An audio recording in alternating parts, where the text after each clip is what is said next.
Welcome to Seriously, What Could They Be Thinking? The show where we dig into the decisions that leave us scratching our heads. Today, we are talking about executive compensation. Now, get this in 2016, CEOs at the largest US companies made on average 271 times what their typical worker earned. Now, that's up from just 59 times in 1989. So, a huge spike in executive pay. In Europe, the gap is growing fast too, with CEOs making nearly 100 times more than their employees. So, the question is this justifiable or just outrageous? We'll break down how these pay packages are set, why boards say they have to keep up with the Joneses, and whether everyone else is doing it is really a good enough reason. Seriously, what could they be thinking? All right, welcome, Cindy. This is so exciting. I am very excited to talk about executive compensation. I think about it a lot, oddly enough.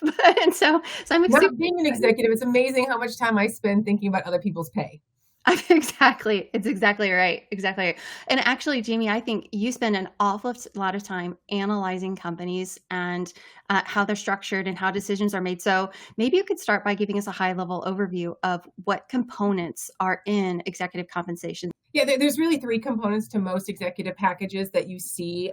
You've got your base pay, your salary pay, which is generous considering how much the normal worker pays, but is not nearly a large portion of their pay, actually. Most of the time, it's a pretty small portion of their pay. Then you've got your bonus, your long-term incentive program that is there. And that's going to be your stock options or your RSUs, restricted stock units, that they're going to get paid. That is the bulk of most of these really large compensation packages that you hear. And then your third section is really kind of your perk section, is what I'm going to call it. And it can include anything from a loan that they gave you when you became CEO to buy a better house and move. It can include, your country club memberships. It can include personal access to the corporate jet. There's going to be lots of little perky stuff that you're going to get as that CEO, especially as you climb the S&P ladder to bigger and bigger companies. Got it. And this may sound like a totally strange question. That personal access to the corporate jet, is that taxable?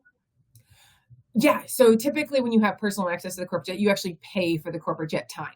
So Okay. it's not free. It's just that you get Got it. access to it. I got it. I was just curious about that. But yeah, and the other thing is that there's some probably fudging associated with it. Oh, you have to go to, let's say someplace really, really nice, like Park City, Utah, to go to a conference. If you just happen to bring your family with you for an extra week, The jet was well, going there anyway. if we go back to the corporate jet, he actually said, Warren Buffett, who we both admire so much, he said the one thing about being a CEO that he does not want to give up is his jet access. Yeah. That's what he likes. If you were to put an hourly rate on Warren Buffett's time, he really does need a private jet, I think. Anyway. Oh, I have been in the airport a couple of different times the past couple of weeks to avoid delays, to not have to sit there. Yeah. Oh, yeah. I get it. Yes, Yeah. Future absolutely. goals. You and I, future Yeah, that's goals, right. partial Someday. jet owners. Here we go. I love it. All right. So I think one of the big questions that I had going into this was, okay, we're paying all this money to executives for their compensation. Does executive performance actually align with the performance of the company? And so we actually dug into the research and we found that when CEOs' salaries are increased, employee satisfaction drops. But on the other hand, there was just a study done in 2023 that said that total shareholder return explains 77% of the variance in CEO pay. Yes, we've got a little bit Yeah. of a chicken and egg issue with that, Mhm. I have to say, because here's the Absolutely. thing. If I'm mainly paying you in stock, then of course it's going to align, right? So if Right. 80% of your compensation is what's going on with the stock, is it because you did really, really well and the stock went up? Or did your compensation go up because the stock went up, right? Which one is the chicken? Which one is the egg? Yeah, absolutely. I'm going to kind of ignore the salary section for a little bit. I'm going Yeah. to definitely ignore the perks, which is the fun part, but is Mhm. is not there. Really, when we're talking about executive compensation, we're almost always really just talking about those RSUs, restricted stock units. Now, Mhm. We used to call them stock options, right? So back in 2000, dot-com bubble, we used to have a ton of stock options instead of restricted stock units. That really shifted starting in 2006 when GAAP, the General Accepted Accounting Principles, changed because prior to 2006, stock options were not expensed, stock units were.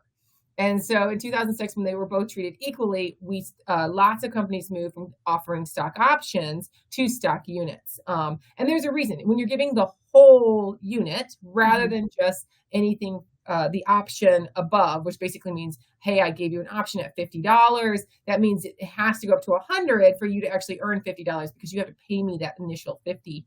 If I just Right, give you that whole $100 share, which is the restricted units, I don't have to issue as many shares, right? So a right, lot of companies actually preferred units, but they didn't prefer the accounting. So when we right. even those out, we started seeing everybody go to stock units. So, but I do think it's something I wanted to just talk about briefly because there's so many folks in the tech industry, especially in the early 2000s, that were sitting on a lot of options. And companies were very generous with stock options back in the day. And suddenly they weren't. And I don't think many companies explained why. So I think, at least at a minimum, understanding that the accounting rules changed Yeah. is a really big deal is It, it, to folks. it is. And to be honest, I mean, as an employee, to move from 100 stock options down to 10 stock units may feel like a huge cut, right? But the reality is that those stock units will always have value, right? Right. Because there is, as long as the company doesn't go bankrupt, you at least get whatever the stock is trading at. So if it started at 50 when you were issued the options, and by the time you vest, it's only worth 25. If you had the option, it's worthless, right? But if you Yes. have the unit, you still get $25. So Yes. that is beneficial. I would say, though, that what the consequence of that shift wasn't that employees went from, 1,000 options to 10 shares. It's what companies went from 1,000 options to 0 shares because the shares had absolute value. They went to a very small percentage of the organization. Yeah. Now, it's using your resources wisely, but you can imagine a significant generation of folks that grew up in the tech industry felt like they'd lost a benefit. And I think that's interesting and potentially could cause some resentment when they see their CEO getting more stock, potentially, right? I get so let's talk a little bit about why we're issuing stock options or even stock units, Yeah, either way, why we are issuing units to our executives, especially, and why they don't trickle down into the everyday Joe. right. So we want our executives. Our executives are the ones making the decisions in our corporations. And I'm continuously talking about executive accountability, leadership accountability, and their pay is one way that we can hold them accountable for their decisions. So pay for performance. Whereas their employees, in general, the expectation is their employees need a nearly guaranteed salary, right? They need to be able to predict how much income they're going to make every month. I always worked in a sales organization, so there was always some variation, but I knew I had a base fixed pay and a variable on top of it. Whereas executives, I believe the assumption is, they've made enough money in their lifetime that they don't necessarily need that guaranteed income, or, we give them a stipend. I think it should be more of a stipend. And then everything after that should, I believe, be at risk that they are performing in the best interest of the company as a whole. And that when they do that, it shows up in their pay. So, I mean, that's a layman's perspective of, just my observation. Is that the right perception? I think it really is. I mean, and but basically what you're trying to do is you're trying to transform managers, because that's what a CEO is, right? A manager into an owner. Hmm. Because that, as an investor, that's exactly what I want. I want the manager to act and hurt when I'm hurting and benefit when I'm benefiting.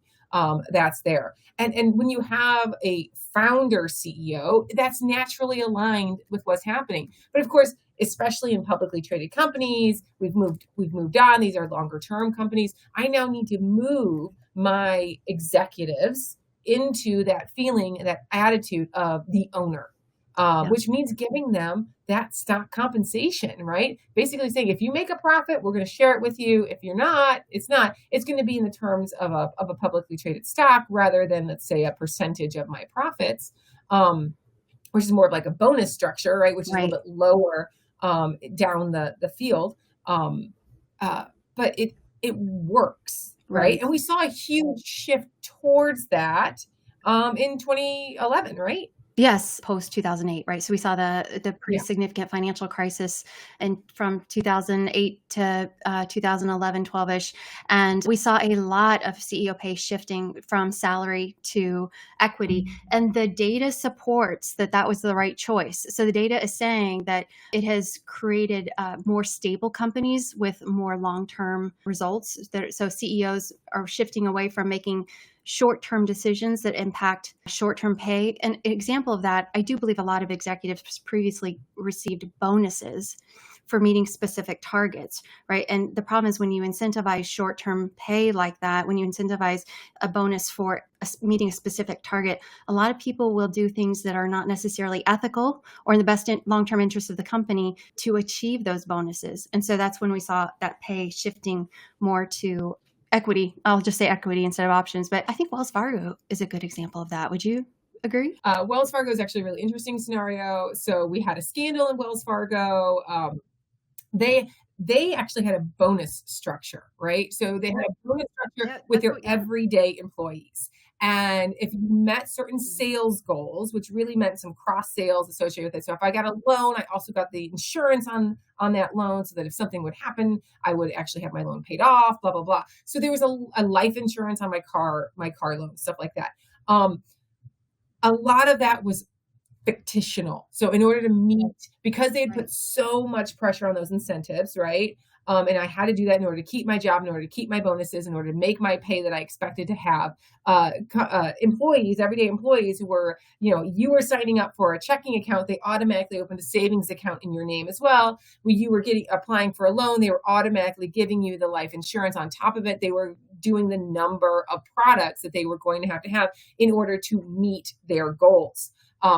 Now, that's terrible company culture is what happens. And actually, that's Yeah. that's what we're going to do. I hope that's what most of our conversation is going to be about, which is that Yeah. what you're incentivizing actually affects your culture, which is really the bigger story. Because here's the thing. We're talking about this employee compensation. It goes all the way up to the CEO, go to Wells Fargo. They ended up firing him. They clawed back a bunch of their money associated with it. He got banned from being CEO of a financial institution. Another person comes in. He doesn't survive either. And another person gets left. It's Wells Fargo was a mess for a while. They're on firmer Right. ground now. I know some Wells Fargo Yeah. employees. They have a much larger compliance department than they used to have. I'll say that too. Yeah. But long story short, what you had was the financial incentives, right? Your compensation structure affected your culture. And Right. I'm curious because this is something. Does executive pay, right? These RSUs and stuff like that are almost always pegged to financial performance, right? That's what Mhm. they are. They're pegged to. I'm going to issue these over time. You're going to keep your job over time, but you need to meet this ROE. You need to meet this, and all of them are Mhm. mainly financial metrics. Is that Mhm. right? And are we seeing a shift to different things? Yeah, so it's super interesting, and I do think that these are all tied together. So you talk about the Wells Fargo issue being a cultural issue. I think all cultural issues are top-down issues. I hold leaders accountable. They get paid very well. I'm a huge fan of actually executives being paid well, but the consequences they must be accountable for every decision they make, right? So, and how do you hold them accountable? That is really a challenge. But I see Wells Fargo as a perfect example of short-term incentives, trying, in theory, trying to drive the right behaviors, but culturally turning into something really negative.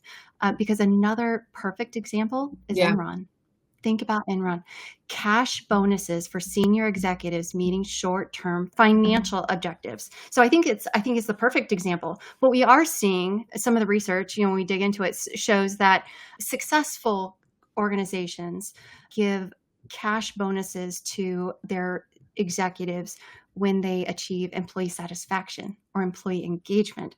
I think that is a far more interesting reason or to a way to use short-term incentives like bonuses. I would be a little bit concerned about the pressure or the thumb on the scale. the pressure to report how great your boss is, what prevents that pressure from permeating the organization, just like in the sales schemes that we saw at Wells Fargo. But I think the short-term pay focusing more on creating the right environment for long-term success. I think that's I think it's interesting. fascinating, and I think it's smart. Let's be honest, right? Because if Mhm. you don't have the right culture, you can't get the right financial results in the long run. And so Mhm. it's been a shift. But I also think it's interesting because it's something that you have to you can't change culture overnight, right? You can manipulate dollars. You can manipulate Right. sales and recognizing expenses and stuff like that. I mean, I'm on a board. I'm on a couple of boards. It's June, so we're starting to see some either mid-year, depending on their fiscal years. It's either the mid-year update or their new fiscal year because some of them have June 30th date. So we're seeing like, here's the budget for the year, blah, blah, blah. And I'm Mhm. already seeing emails out there that are saying, we're going to delay this hire. We're going to not fill these 6 places, et cetera, because they're missing some goals and they need to do so. So I'm going to go ahead and do something short run. I'm going to not hire XYZ.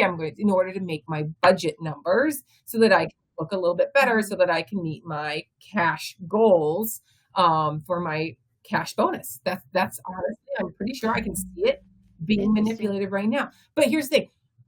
That means that I am incentivizing somebody based off of financial performance in the short run, and that's not good. Right. You cannot manipulate that way when you were instead measuring culture.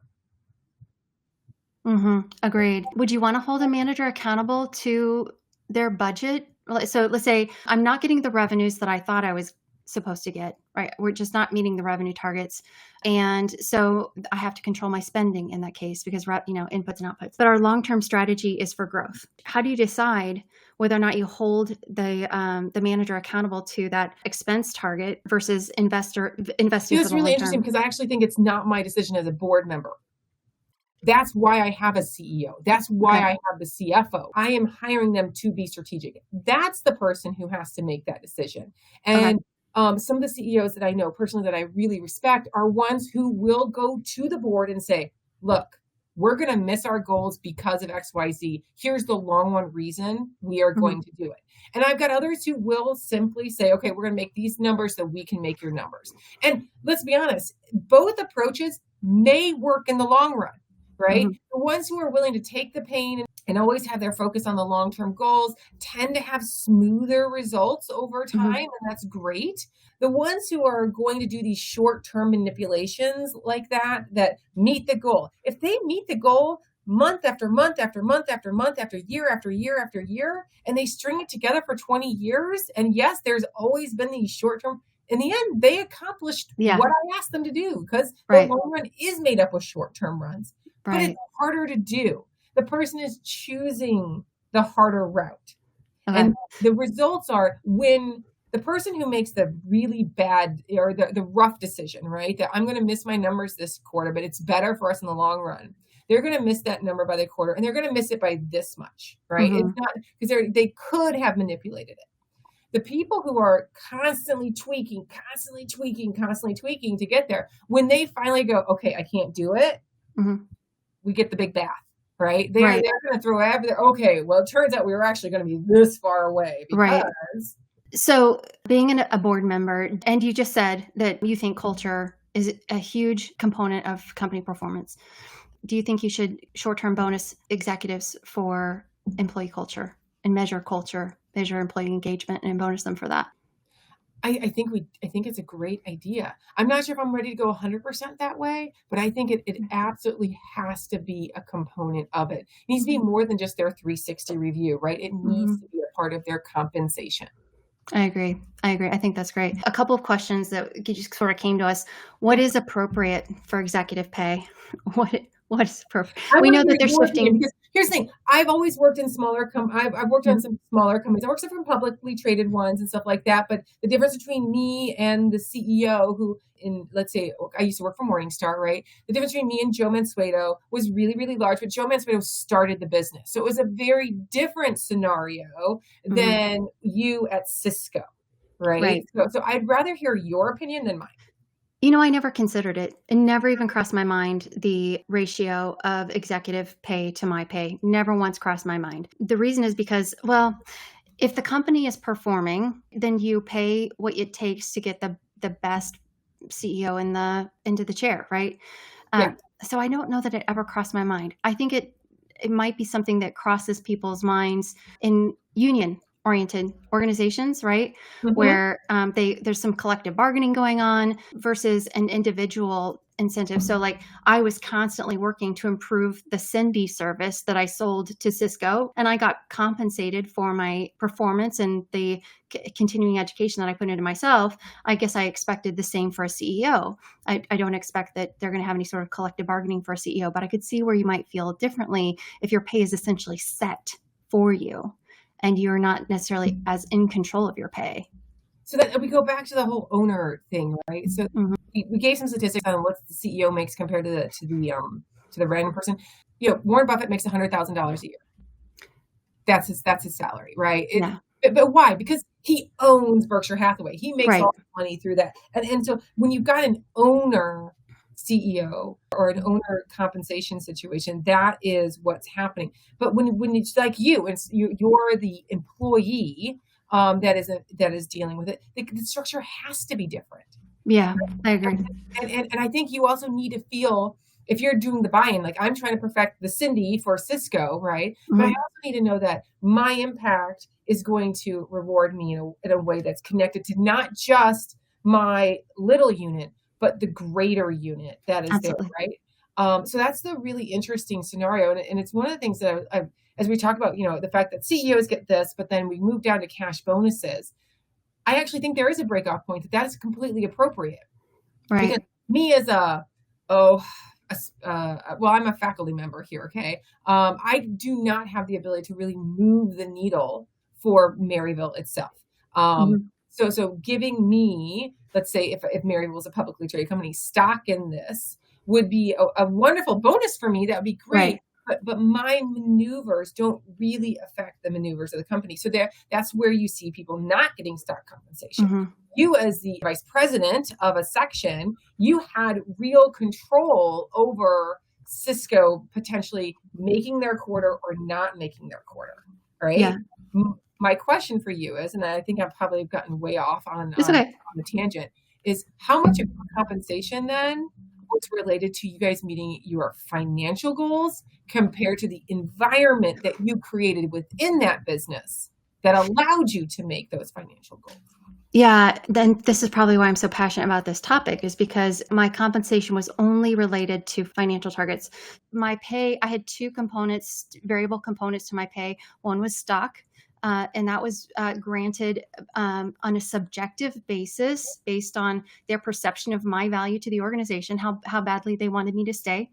And then of course that varied with the market. And then the other one was how well we performed against our sales targets. So I was actually not commissioned as an executive, but I was bonus based on company performance as an executive. So none of that at all had anything to do with how we got to the number, which is what concerns me, is that there's no one keeping their eye on at least in some organizations, on the employee well-being, right? And the long-term viability of the pressures that we put on employees. I think in most corporations, your compensation is not related necessarily to employee culture. Here's the thing, like we're talking about some examples, right? We're talking about Warren Buffett. We're talking about Wells Fargo and Cisco. These are gigantic companies. So Yeah, I actually agreed. have a real issue in my own world because I stock analyst, is that I tend to skew all my views towards what is appropriate for mega corporations. And so there Hmm. are people, there's the Jamie Dimons who just make millions and millions and millions a year because of their really large stock compensations and how well JP Morgan has done over the course of his very long and very good career. And a lot of it has to deal with Jamie Dimon. And he totally, Yeah, in my opinion, deserves all of that earns it. money because Yeah, he has made yeah, me, as the shareholder, quite a bit of money as well. yeah. And I did not have to go through a Wells Fargo type scandal. I did not have Right. I survived the 2008 crisis in JP Morgan. So I Right. actually think, fine, go for it. Have fun, Jamie, and enjoy that. Most of the time when we're talking about executive compensation, we shouldn't be talking about the Fortune 500, right? We should be Yeah. talking about the average, the mid-sized company, the smaller companies that are there who also have CEOs. And that difference between the average pay and that executive compensation is much smaller, the smaller the corporation you get. That's Right. there. And that's important to note. But it still ends up being the same incentive situation that is there, which is, are you compensating for financial performance, or should you be Mhm. compensating for more than financial performance? And I think this trend of ESG components and stuff Mhm. like that is a really good one for the long run. But I also think employee Right. compensation is complex, right? It should be a combination of It base is. salary, potentially cash bonuses based off of culture, long-term incentives that are probably stock-based, right? So Yes, agreed, yeah. Well, I have 2 more thoughts. One, I wanna talk about Costco versus Walmart in this oh, context, okay. and then I also wanna talk about, like, what if we were to design the perfect Okay. compensation plan. So, Walmart versus Costco. So the Costco, and I don't have it handy, but the multiplier of CEO to employee pay at Costco is significantly less than the multiplier of CEO to employee pay at Yes. Walmart. Doug McMillan, right? Right. So if AI is telling us the right thing, it looks like Costco CEO to median pay is 262 to 1 versus Walmart CEO to median pay of 961. Now, we talked about it when we talked about Costco versus Walmart. We talked about Walmart's Sam's Club division and not Walmart as a whole. So Walmart is an incredibly complex organization, far more complex than Costco. So we have to take that into consideration. But what I really wonder when people talk about excessive CEO pay, is it because their frontline employees are not paid well enough? Well, that's a really interesting point because your Costco to Walmart is a really interesting scenario, right? Because Costco averages what, about 47,000, and Walmart averages 27,500. I thought when we looked at it, there was only a $6,000 difference in the pay between Costco, but I could be wrong.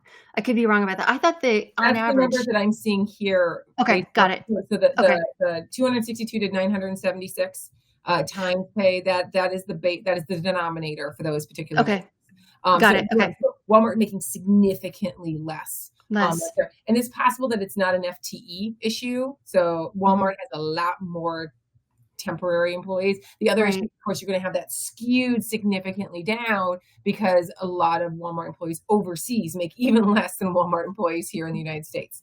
right. So you have a little bit of some issues associated with that. So I'm Yeah, not exactly sure how they calculate that 27,642, but in total, they still both get paid quite well. I mean, but the right. difference between 12 million and 26 million. So CEO at Walmart does get paid double what Costco's does. Is that appropriate? Right. And I don't know the answer to that. I struggle to make a judgment based on this because I happen to know that these CEOs they almost 24 hours a day, 7 days a week. They give their lives to these organizations. And as long as they do it well, right, for the shareholders, who am I to say how much money they should make from it? But I do think it's super interesting that Costco makes an intentional decision to pay its employees well. They have low turnover, and I'm guessing that not many of their employees have a lot to say about how much their CEO makes. No. So I just wonder if a lot of the CEO pay discrepancy conversation comes from people who simply aren't paid well for their time. It's possible. That's a really interesting thought. Let's talk a little bit about how CEO pay is set, though, the Yeah, structure associated with it. yeah, Every board of directors has a compensation committee, and it is the board of directors who is supposed to both keep the CEO accountable for their performance as well as set their compensation. right. So, unlike other parts of the board, you cannot have an insider on this particular committee. So, it should always be outsiders. A lot of times, you'll see the chairman, as long as the chairman is not a former employee or the Yeah, or the CEO, C, which or by the the way, CEO, yeah, you'll often see them on this particular committee that is there. And there's almost always additional compensation for serving on this committee because of how intensive it is. Um, interesting. so, with all of that said, board of directors are made up of people who have really good connections. Okay. And Right. so I'm the CEO. I'm looking for nominations for my board. And so I'm actually the person who's kind of helping steer to the nomination committee the people who are going to sit on my board, who I'm already friendly with, right? So we get this kind of, and if you go and Bloomberg has great examples of how cross-boarded the CEOs are. You know, Incestuous. yeah, I was trying to avoid that word actually. Sorry. Thank you for being, and it happens, right? So I used to work in Central Illinois. There's a few big companies in Central Illinois. And so the CEO of State Farm Insurance sat on the Caterpillar board. Why? Because one was a friend of the other, right? And then when he chose to sit on a different board, all of a sudden, surprise, surprise, the Caterpillar CEO sat on that one. And it just became this web of everybody. It's a very small community. Mhm. The problem is that those are also the people who set the compensation. And what they do is they have rigorous studies. They hire external consultants and stuff like that. And they say, okay, here is what somebody your size in your industry should be paying their CEO. And so it becomes keeping up with the Joneses, right? So I need Right. to pay my CEO more than the other one, et cetera. And you get these 3-year contracts because CEOs usually have 3 to 5-year contracts. And you start paying them based off of what the market is suggesting. And being a small company, you kind of start pushing. And we know each other. And so I push and push because my buddy over here got paid this. And it ends up being possible. Could the CEOs do as good of a job as they do now if their pay had been cut in half from what they actually get paid? And that half would have to trickle down as well all the way through, Yeah. not to the lowest level employees probably, but actually narrow that gap from top to bottom. Could that probably happen? Yes, it probably could. Is it going to happen? Absolutely not. No. It is just going to get worse. Yeah. Is my guess, because you do have the peer-to-peer look is the idea, right? Agreed. And it's just not there. Yeah, keeping up with the Joneses. We also, from our friend Scott Boswell, learned that you have to have a little bit of narcissism to be a good CEO. So, That's right. right. So yeah, you're going to be a little bit, making sure your pay package is a little bit nicer than your neighbor's pay package. And What that's do you completely appropriate. Like Yeah. I know how much I know approximately how much my colleague. I'm not a CEO, I'm not an executive, I'm nowhere close to it. But I know how much people are getting paid around here, and I do measure my self-worth on whether or not I'm being appropriately compensated. I Yeah. have left positions before because I do not feel like my pay is reflecting my contribution. You don't Right. want that with a CEO, right? You don't want Right. somebody to poach your CEO. So you need to give them that incentive that they're Right. like, hey, I know you're used to changing jobs from year to year to year to year because that's how you got to be CEO. I Yes. need you to have this job and I want you to have it for a long time. Right. And a lot of CEO perks are nice. So you get into the job, they pay you really well so that you want to stay and you get some good perks. How do we make sure that they're accountable, that they actually perform in the long term? And so I've been playing around with this idea of residual income after you serve your time in a company. What if for our most senior executives, if a portion of your pay, your stock units are vesting after you leave, so that you are absolutely incentivized that you want that stock price to continue in an upward trajectory so that you continue to receive revenue after you're gone? I'm curious what you think about that. It's an interesting thought. I think there's some issues associated with control, right? So I would hate as my CEO to be like, look, but I have no more control over what's going on with that stock price at that point. Number two, probably by the time I'm ready to retire or leave, I probably already have a very large portion of my personal wealth in stock in that company. So I already kind of have that. It's just the additional pay. And then I also have some form of pension from that particular company, whether it's a 401k or and most CEOs tend to get some sort of additional pension because it's not just going to max at $17,500 or whatever the Right. 401k requirements are. There's probably some additional pension items, and there's a little bit of that already in the world. I think that is really an interesting idea because I do think that it does help you, at least in the last year or two of a CEO's life, in the company to try to prevent some sort of short-term gamemanship to meet Right. additional bonus goals because he's, Mhm. getting in and then getting out.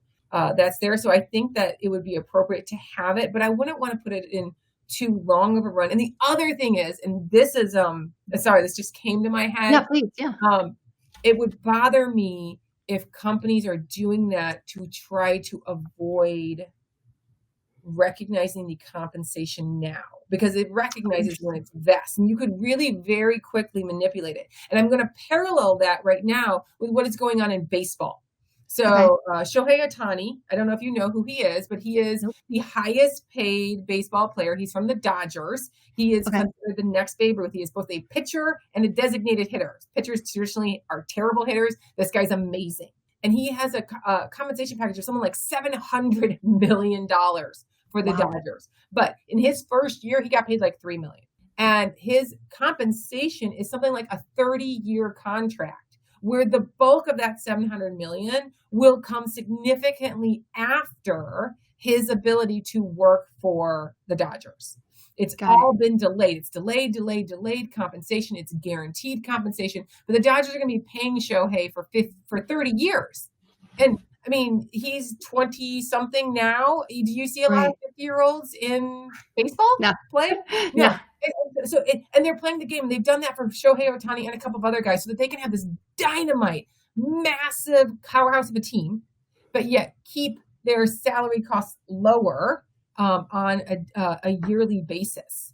They're deferring his And compensation. they basically deferred that problem to down the road. Right now, Interesting. I don't think that necessarily that's a real big issue in corporate world right now, but it Right. could be under your potential. Like, What I'm I saying. start Yeah. paying Interesting. my CEO post being a CEO significant amounts and just delay, I may create a whole new pension problem that is why we now have defined benefits and not defined contribution, or defined contribution, not defined benefit programs.